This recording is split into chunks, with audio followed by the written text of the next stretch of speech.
الحمد لله نحمده ونستعينه ونستغفره ونؤمن به ونتوكل عليه ونعوذ بالله من شرور أنفسنا ومن سيئات أعمالنا من يهده الله فلا مضل له ومن يضلله فلا هادي له ونشهد أن لا إله إلا الله وحده لا شريك له ونشهد أن سيدنا ومولانا محمدا عبده ورسوله أما بعد قال الله تعالى في القرآن الكريم يا أيها الذين آمنوا إنما الخمر والميسر والأنصاب والأزلام رجس من عمل الشيطان فاجتنبوه لعلكم تفلحون إنما يريد الشيطان أن يوقع بينكم العداوة والبغضاء في الخمر والميسر ويصدكم عن ذكر الله وعن الصلاة فهل أنتم منتهون قال النبي صلى الله عليه وسلم لا يزال العبد في فسحة الإيمان ما لم يشرب الخمر فإذا شربها خرق الله ستره وكان الشيطان وليه وسمعه وبصره ورجله يسوقه إلى كل شر ويصرفه عن كل خير او كما قال علیہ الصلاۃ والسلام۔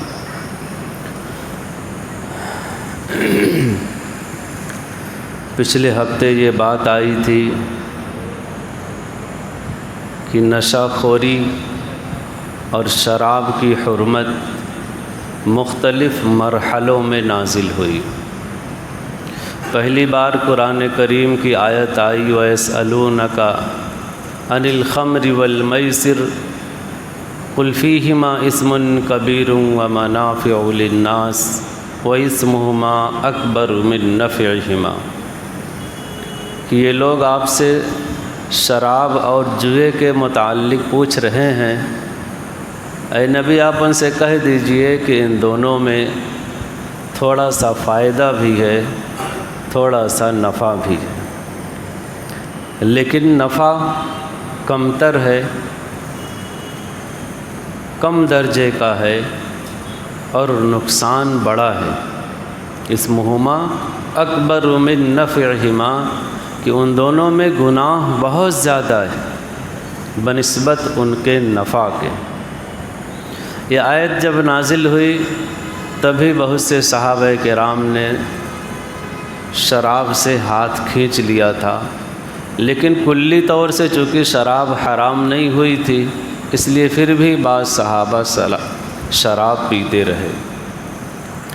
دوسری آیت نازل ہوئی کہ جب حضرت علی کرم اللہ وجہہ مغرب کی نماز میں قل یا ایھا الکافرون پڑھائے اور ہر جگہ تقریباً لا چھوڑ بیٹھے، معنی فاسد ہو گیا، نماز خراب ہو گئی۔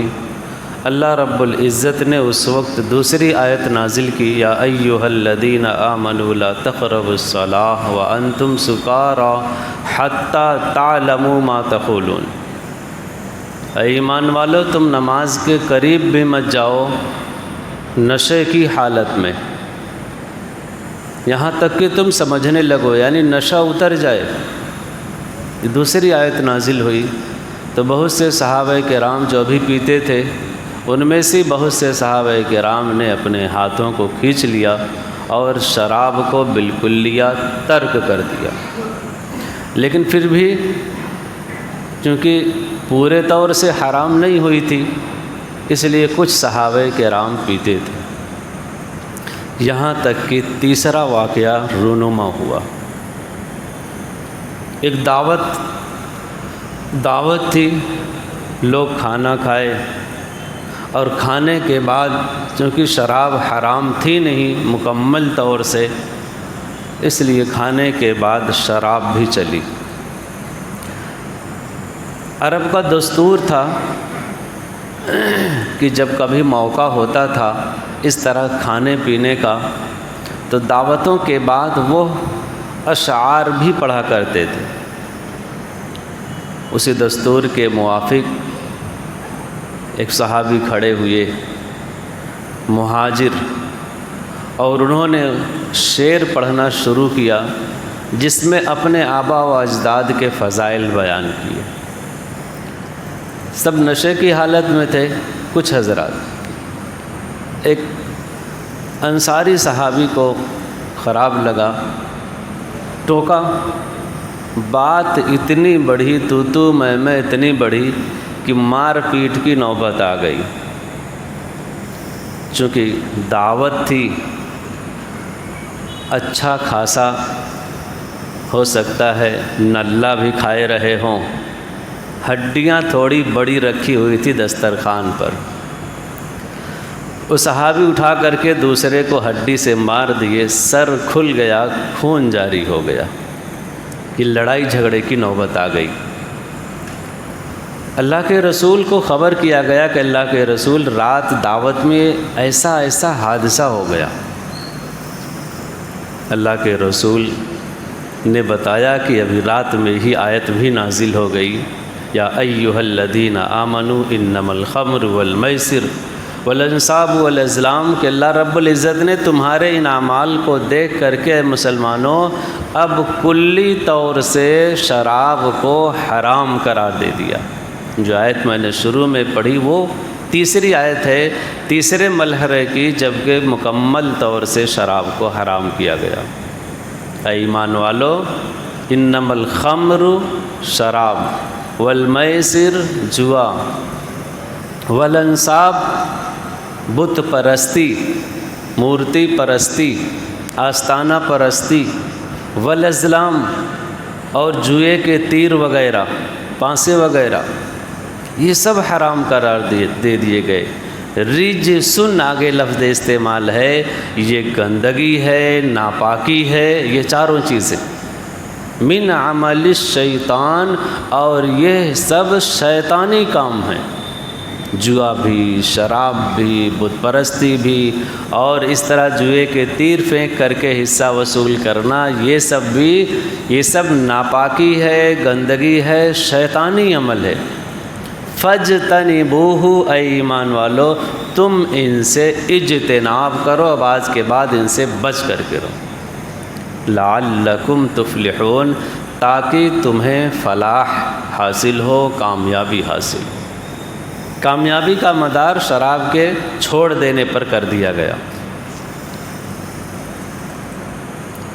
لَعَلَّكُمْ تُفْلِحُونَ، آگے آیت ہے، اور اللہ رب العزت نے کہا کہ یہ جو شیطان، انما یرید الشیطان ان یوقع بینکم العداوۃ والبغضاء فی الخمر والمیسر، اس شراب کے ذریعے، جوئے کے ذریعے، اے ایمان والو یہ شیطان تمہارے درمیان نفرت، عداوت اور دشمنیاں پیدا کر دیتا ہے۔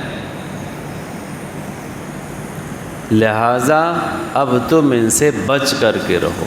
فَهَلْ أَنْتُمْ مُنْتَهُونَ، تو اتنی ساری خرابیاں جس چیز کے اندر ہو، شراب کے اندر ہو، جوئے کے اندر ہو، بت پرستی کے اندر ہو، تو کیا اے مسلمانوں اتنا بتانے کے بعد بھی تم یہ کام کرو گے؟ فَهَلْ أَنْتُمْ مُنْتَهُونَ، کیا تم باز نہیں آؤ گے؟ وَأَطِیعُوا اللَّهَ وَأَطِیعُوا الرَّسُولَ، اللہ کی اطاعت کرو، فرما برداری کرو، رسول صلی اللہ علیہ وسلم کی ہر حکم کو بجا لاؤ۔ اور اگر تم ایسا نہیں کرتے تو پھر یاد رکھو رسول کا کام تمہیں بتا دینا ہے، پھر بھی حرام ہو جانے کے بعد تم پیو گے، اللہ رب العزت پھر تمہارا فیصلہ فرمائیں گے، خبردار رہو اس بات سے۔ یہ وہ تیسری آیت تھی جو قرآن کریم کی نازل ہوئی۔ احادیث میں آتا ہے کہ جس دن یہ آیت نازل ہوئی، رسول اللہ صلی اللہ علیہ وسلم کی طرف سے منادی مدینے کی گلیوں میں اعلان کر رہا تھا کہ قد حرمت، شراب حرام کر دی گئی، اے لوگوں شراب حرام کر دی گئی آج کے بعد۔ جن کے ہاتھوں میں، جن کے دسترخوان پر شراب موجود تھی، جنہوں نے پیالے کو اٹھا رکھا تھا، حتیٰ کہ جنہوں نے منہ میں بھی لے لیا تھا، اس آواز کے سنتے ہی انہوں نے اس کو چھونا گوارا نہیں کیا، قے کر دیا، چھوڑ دیا، بہا دیا۔ مدینے کی نالیوں میں اس دن شراب ایسی بہہ رہی تھی جیسے برسات میں ہمارے یہاں گٹر میں پانی بہا کرتا ہے۔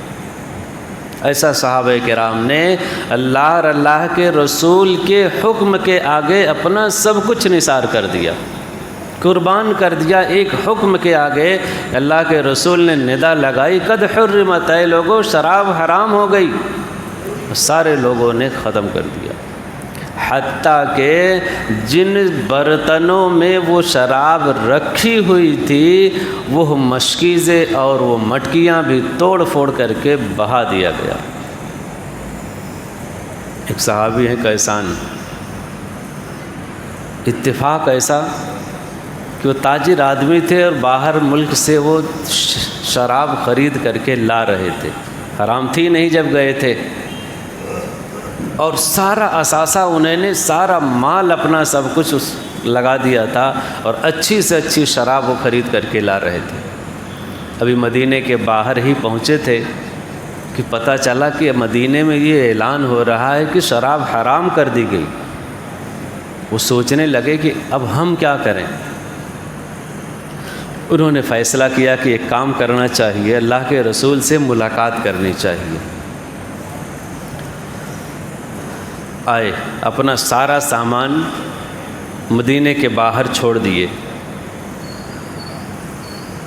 اللہ کے رسول کے دربار میں آئے۔ اللہ کے رسول، ایسا ایسا ہے اور ہمارے پاس جتنا اثاثہ تھا ہم نے سارا اسی پہ لگا دیا ہے، ہمیں کیا کرنا چاہیے؟ ہم لائیں اس کو بیچیں، غیروں میں بیچیں کہ کیا کریں؟ اللہ کے رسول نے کہا کہ اب تو شراب حرام ہو گئی، پینا بھی حرام اور اس کی تجارت کرنا بھی حرام۔ تم اس کو بیچ کر کے جو پیسہ کماؤ گے نا وہ بھی حرام ہی ہوگا، باقی تمہارا فیصلہ، تم جاؤ۔ وہ صحابی اتنا سنے، اللہ کے رسول کی مجلس سے اٹھے، گئے اپنے مال کے پاس اور جتنا مال تھا ان کا سب کو چاقو اور چھری مار کر کے گرا دیا، ساری شراب کو انہوں نے بہا دیا۔ ایک لخت بھی انہوں نے یہ نہ سوچا کہ ہم کہاں تھے آسمان پر اور سارے مال کو ضائع کر کے ہم تو زمین پر آ جائیں گے، نہیں، اللہ اور اللہ کے رسول کے حکم کے آگے انہوں نے اپنا عقلی گھوڑا نہیں دوڑایا، ساری شراب کو ضائع کر دیا کہ جب اللہ کی طرف سے حرمت کا اعلان ہو گیا تو ایک بوند بھی پینا وہ ہمارے لیے ناجائز اور حرام ہو۔ یہ تھے صحابہ کرام، یہ ہے شراب کی حرمت۔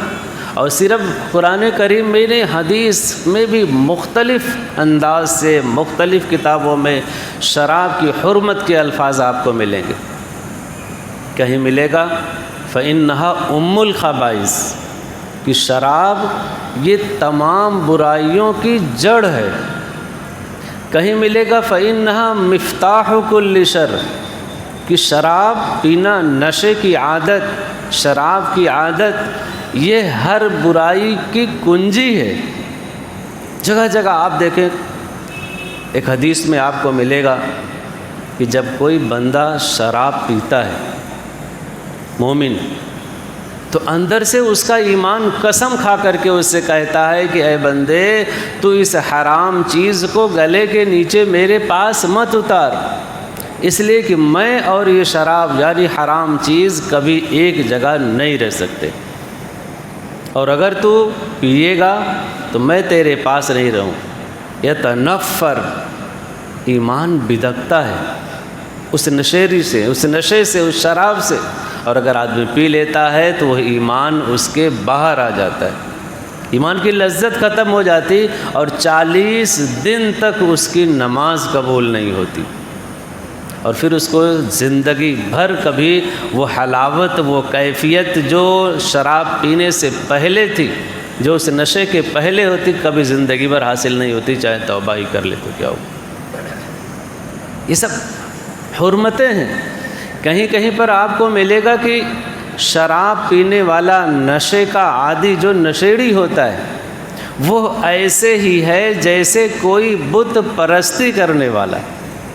مدمن الخمر کعابد الوثن، جگہ جگہ حدیث پاک میں آپ کو ملے گا کہ جو شرابی ہوتا ہے، جو نشیڑی ہوتا ہے، وہ بالکل ایسے ہی ہے جیسے پوجا کرنے والا، بت کی پرستش کرنے والا، مشرک آدمی جیسے ہوتا ہے، یعنی دونوں کا انجام ایک ہو رہا ہے۔ جگہ جگہ آپ حدیث کا مطالعہ کریں، جگہ جگہ۔ اللہ کے رسول صلی اللہ علیہ وسلم کی وفات کے بعد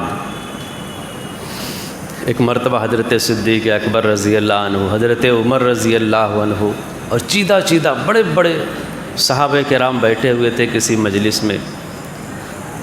بات چل نکلی کہ سب سے بڑا گناہ ہے کیا؟ کبیرہ گناہوں میں بھی سب سے بڑا گناہ کیا؟ تو کسی نے کچھ کہا، کسی نے کچھ کہا، فیصلہ نہیں ہو پایا۔ یہ بڑے حضرت عبداللہ ابن عمر کو بھیجے کہ ایک کام کرو، تم حضرت عبداللہ ابن عمرو ابن عاص کے پاس جاؤ، حدیث کا ایک بڑا ذخیرہ ان کے پاس ہے، اور تم ان کے پاس جاؤ کہ دیکھو احادیث کی روشنی میں ان کی کیا رائے ہے کہ اکبر الکبائر ہے کیا، سب سے بڑا گناہ ہے کیا۔ حضرت عبداللہ ابن عمر گئے اور پوچھے حضرت عبداللہ ابن عمرو ابن عاص سے کہ ایسا ایسا معاملہ ہوا ہے، اور وہ لوگ پوچھ رہے ہیں کہ کبیرہ گناہوں میں بھی سب سے بڑا گناہ کیا ہے۔ تو حضرت عبداللہ ابن عمرو ابن عاص نے کہا کہ شراب کا پینا یہ کبیرہ گناہوں میں بھی سب سے بڑا گناہ ہے۔ حضرت عبداللہ ابن عمر آئے، بتا دیا۔ ان لوگوں کے بعد کہہ لیجئے کہ گلے سے نیچے نہیں اتری۔ وہ سارے حضرات اٹھ کر کے گئے کہ ایسا کیسے فیصلہ کر دیا انہوں نے کہ شراب کبیرہ گناہ تو ہے ہی اور سب سے بڑا گناہ ہو جائے، ایسا کیسے؟ اور جا کر کے ان سے پوچھے کہ کیا آپ نے یہ کہا ہے؟ انہوں نے کہا بالکل میں نے کہا ہے۔ کہ آپ اتنا بڑا فیصلہ کیسے کر سکتے ہیں؟ تو انہوں نے کہا کہ ہم لوگ اللہ کے رسول کے دربار میں بیٹھے ہوئے تھے اور ایک واقعہ اس طرح کا آیا، بیان کیا ہے۔ واقعہ کیا تھا کہ بنی اسرائیل کا ایک بادشاہ تھا اور اس نے ایک ایمان والے کو پکڑا، پھر اس ایمان والے سے کہا کہ اب تو تیری جان جانا طے ہے، اب تو بتا کہ 3-4 چیزوں میں کیا اختیار کرے گا۔ یا تو جان سے ہاتھ دھو لے، تجھے میں قتل کرا دوں گا، یا تو اتنا اختیار میں تجھے دیتا ہوں کہ تو شراب پی لے، یا یہ بھی اختیار ہے آپشن سی کہ تو زنا کر لے، آپشن ڈی قتل کر دے کسی کو، اور بھی آپشن دیا یا خنزیر کا گوشت کر، یعنی ساری چیزیں حرام تھیں۔ ان تمام میں تجھے جو اچھا لگے تو کر لے، تمہاری جان بخش دیں گے، اور اگر تو ان حرام چیزوں میں سے کسی کو نہیں کیا، نہیں کھایا، ہم تجھے سولی پہ لٹکا دیں گے۔ اس نے دیکھا، غور و فکر کیا، سور بھی حرام ہے، زنا بھی حرام ہے، قتل کرنا بھی حرام ہے، سب سے سستا اس کو جو لگا وہ شراب پینا لگا۔ بولا اس میں اور میرے اللہ کا معاملہ ہے، لاؤ، ہلکا سمجھ کر کے شراب پی لیا۔ لیکن شراب جب اندر گئی، اپنا اثر ظاہر کیا، عقل مغلوب ہو گئی۔ نشیڑی آدمی کی عقل کہاں چلی جائے کچھ پتہ نہیں چلتا، ماری جاتی ہے، عقل ختم۔ اب اس کو خنزیر کا گوشت دیا گیا، وہ بھی کھا لیا۔ بادشاہ نے کہا کہ زنا کر، وہ بھی کر لیا بڑی آسانی سے۔ قتل کرنے کے لیے کہا، دھڑام سے قتل بھی کر دیا۔ یعنی شرابی شراب کے نشے میں وہ سب کچھ کر گیا جس کو وہ بہت بڑا سمجھ رہا تھا۔ اب شراب کے نشے میں سب کو ہلکا سمجھتے ہوئے سب کر گیا۔ عبداللہ ابن عمرو ابن عاص نے کہا کہ اگر وہ دوسری چیز کو اختیار کرتا تو عقل اس کی معاف نہ ہوتی، عقل اس کی باقی رہتی، صرف ایک ہی خالی غلطی کرتا، ساری غلطیوں کو نہ کر بیٹھتا وہ، اور یہاں پر وہ ساری غلطیوں کو کر بیٹھا اس کے عقل کے معاف ہونے کی وجہ سے۔ اسی لیے ہم نے کہا کہ تمام کبیرہ گناہوں میں شراب سب سے اکبر الکبائر گناہ ہے۔ یہ چیز جس طرح پہلے حرام تھی اس طرح آج بھی حرام۔ اللہ کے رسول صلی اللہ علیہ وسلم نے کہا تھا کہ ایک زمانہ ایسا آئے گا کہ لوگ اس شراب کو مختلف ناموں سے بلا کر کے، مختلف نام دے کر کے اس کا پئیں گے اور کہیں گے کہ ہم شراب نہیں پی رہے ہیں، اور آج کا زمانہ بالکل اس پر فٹ ہے۔ شراب کو مختلف ناموں سے یاد کر کے اور اس کو پی رہے ہیں، اور وہ سمجھتے ہیں کہ ہم نے شراب نہیں پی۔ فقہ کا قاعدہ ہے ما اسکر کثیرہ فقلیلہ حرام، کہ زیادہ مقدار جس کے پینے سے نشہ آ جائے اس کی کم مقدار بھی حرام ہے، ناپاک ہے، ناجائز ہے۔ ایک باٹل پینے سے اگر کسی چیز کے نشہ چڑھ رہا ہے تو اس کا ایک بوند بھی حرام ہے۔ ایسا نہیں کہ ایک بوند سے تو ہماری نقل ضائع نہیں ہوگی لہذا ایک بوند پینے میں کوئی حرج نہیں، فقلیلہ حرام، اس کا کم مقدار بھی حرام، چاہے نام جو ہو۔ موجودہ دور میں مختلف نام ہو، چاہے وہ پڑیے کی شکل میں ہو، صفوف کی شکل میں ہو، چاہے لکوڈ کی شکل میں ہو، چاہے گولی کی شکل میں ہو، چاہے دوا کی شکل میں ہو، ہمارے نوجوان بہت سے ان سب چیزوں میں ملوث ہیں۔ بلکہ جو مفکرین ہیں، جو بڑے ہیں، وہ تو کہتے ہیں کہ شراب بہت چھوٹی چیز رہ گئی ہے، اب دوسری چیزوں نے اس کا پلہ مار دیا ہے، جو بھی ساری چیزیں حرام۔ نشے کے لیے انسان جو کچھ بھی استعمال کرے نشہ ہی حرام ہے، تو اس کے مدرکات جتنے ہیں، اس کے اسباب جتنے ہیں، وہ سارے کے سارے حرام ہوں گے۔ لہذا قرآن و حدیث کے اندر آیات بھی اور احادیث بھی بھری پڑی۔ شراب کا نقصان جانی بھی نقصان ہے، مالی بھی نقصان ہے، طرح طرح کے۔ انسان شروع میں تھوڑی لت لگاتا ہے، لیکن جب لت لگ جاتی ہے تو گھر کا گھر پورا بک جاتا ہے، سامان بک جاتا ہے، اور اس کے نشے کی لت جاتی نہیں، بڑھتی ہی جاتی۔ مالی جانی بھی نقصان ہے، انسان کب کس کا کیا کہہ جائے، کسی کو گالی دے جائے، کسی کو کیا کر جائے، کچھ بھروسہ نہیں۔ اخلاقی بھی نقصان ہے، اب طرح طرح سے یہ سب شراب اور نشے کے نقصانات ہیں جو کہ حرام۔ لہذا ہماری نوجوان جنریشن کو، ہمارے وہ تمام لوگوں کو، اپنے معاشرے کو اس چیز میں جو ملوث ہو ان کی ذہن سازی کرنی چاہیے، بچانے کے اسباب پیدا کرنے چاہیے، ان کو بتانا چاہیے کہ قرآنی آیتیں، احادیث کی آیتیں، ساری کی ساری چیزیں اس کی حرمت پر دال ہیں۔ نشہ چاہے شراب کا ہو، چاہے جس چیز کا ہو، نشہ نفس نشہ ہی حرام، لہذا ان چیزوں سے بچ کر کے رہنا چاہیے۔